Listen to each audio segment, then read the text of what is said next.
மனுஷ ஜென்மத்திலையும் வந்துட்டு வசந்த காலம் அப்படிங்கிறது அந்த மாணவ பருவம் தான்.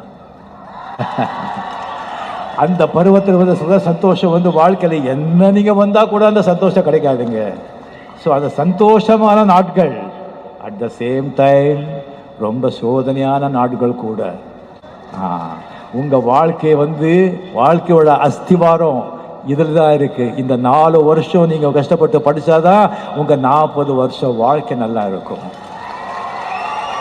படிப்பது மட்டும் இருக்கட்டும் உங்களுடைய எண்ணம், உங்களுடைய கவனம். வேறு எதுலேயும் நீங்கள் கவனம் செலுத்தாதீங்க.